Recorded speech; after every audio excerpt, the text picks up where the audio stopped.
Ministri i Kulturës Fetare të Malajzisë ka deklaruar ose ka thënë që stresi i madh po na i shndërron meshkujt në gay. Tani pyetja është e thjeshtë nga Fejthov. Çfarë lidhje ka stresi me bythën? Më fal për shpejt. Jo, që stresi? Stresi krijo hadhe gjona, jo të bosh vetë rast. E kuptova. Nuk bën nga stresi gay. Nuk bën nga stresi sepse stresi ndikon nga smunja, ndikon nga çrregullimet mendore. Për mua kjo nuk ka lidhje fare. Për mendimin tim kjo është smundje seksuale për mendimin tim.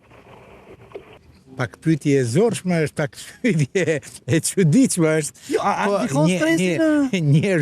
Njerëzit, po ndikon. Po si mund të ndikon? Me gjithë stres kemi. Mirë. Ndikon, pse?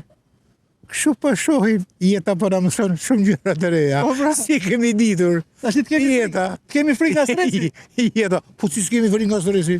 Stresi është një gjë e jashtëzakonshme. Po që të dëmton Në kjo, jeta e re, forma e re, që po serviret tek ne, ka shumë gjëra të çuditshme. Ne jemi rrit përmes rregullave, përmes si me thonë traditave dhe nuk I njohim. Kjo është shturje, domethënë, po është normale për mua. E kuptoj. Për mua është normale. Ka evoluar, nuk rri asgjë me pranga, me politikë.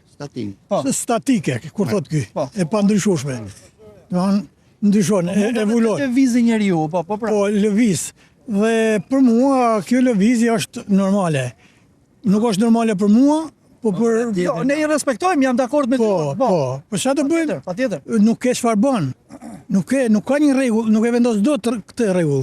Stresi I madh e kthen njeriu në homoseksual? Normal, aty e gjevin ai më thënë, I stresi.